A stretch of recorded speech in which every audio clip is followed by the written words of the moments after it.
যেটা বলুন, আমরা ফেব্রুয়ারির প্রথমার্ধে জাতীয় নির্বাচন করব। 270 দিন যাবত আলাপ আলোচনা করে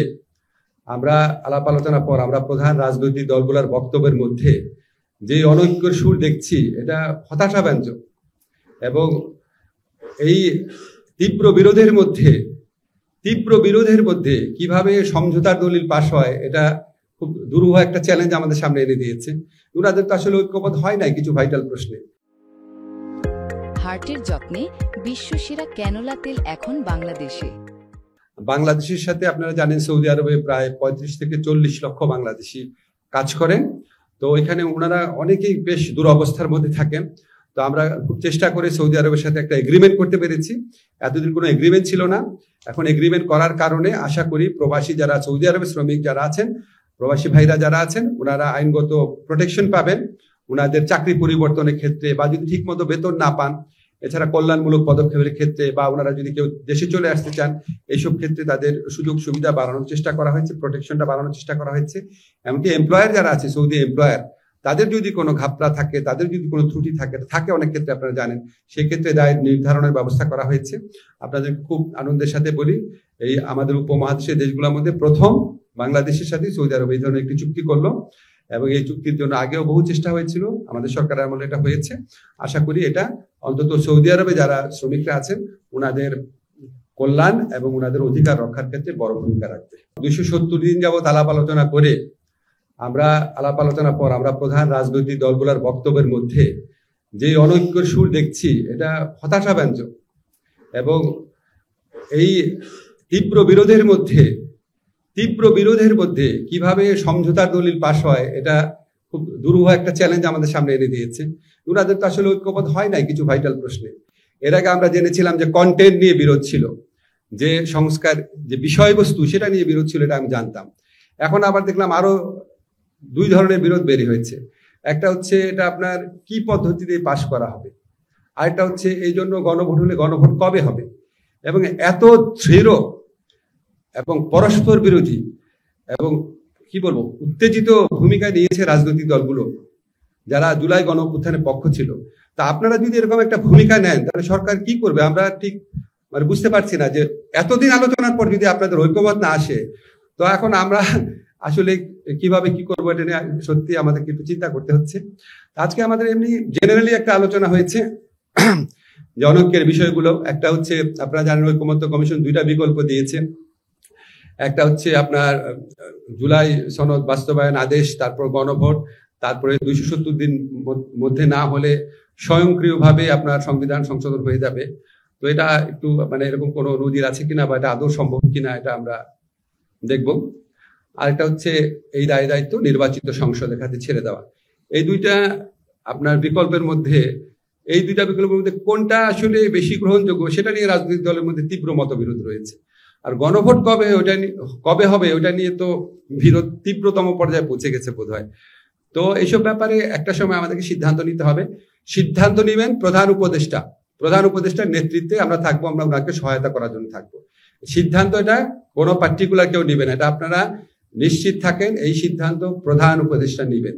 আমাদের সাথে কনসাল্ট করার প্রয়োজন হলে উনি কনসাল্ট করবেন, এবং আমরা যে সিদ্ধান্ত নিব সেখানে আমরা দৃঢ় থাকবো। কোনো রাজনৈতিক দল যদি এককভাবে তাদের অবস্থান নেওয়ার জন্য আমাদেরকে আলটিমেটাম বেঁধে দেয় বা জোর করে, তার মানে হচ্ছে উনাদের মধ্যে ঐক্যমত্য নাই, এবং ওনারা চাচ্ছেন উনাদের দলীয় পজিশনটা যেন এই সরকার আপহোল্ড করে।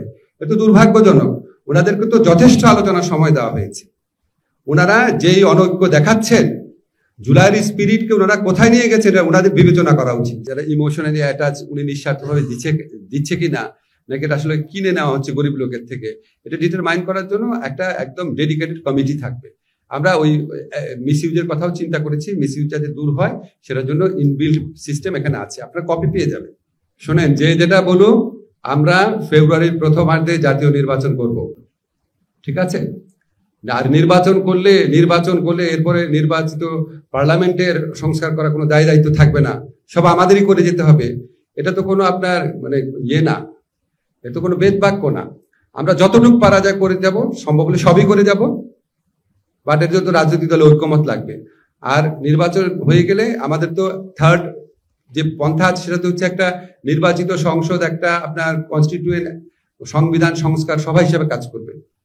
তো ওনাদেরও তো দায়িত্ব আছে। কাজে এটার সাথে এটা আমরা রিলেট করে দেখছি না।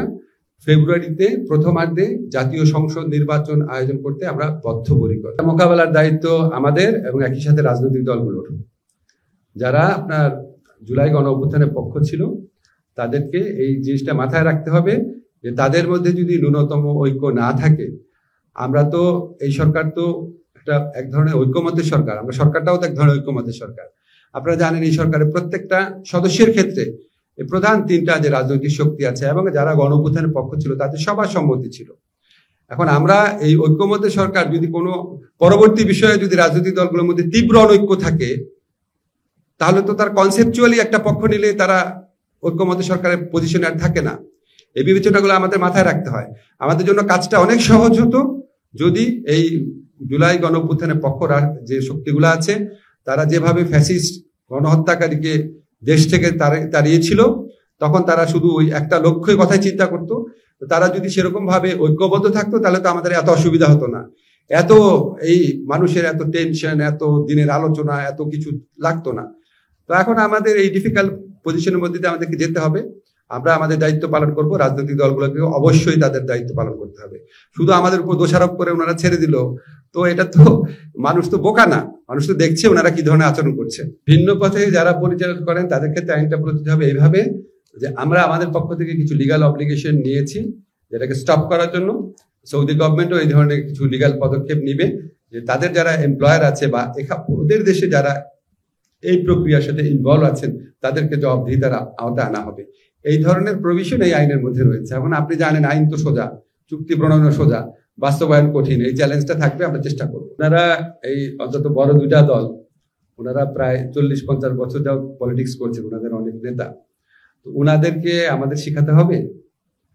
তো ওনারা যদি এটা না বুঝতে পারেন তাহলে তো এটা মানে আমাদের বলা, ওনাদের আমাদের কিছু শেখানোর নাই। বরং আমরা ভাবতাম যে ওনাদের ঐক্যের মধ্যে দিয়ে বাংলাদেশের মানুষ অনেক কিছু শিখবে। তো সেখানে কিছু ক্ষেত্রে এটা ওনারা সফল হয়েছেন, কিছু ক্ষেত্রে খুব নিদারুণভাবে ব্যর্থ হচ্ছেন, খুব দুঃখজনক। Thank you.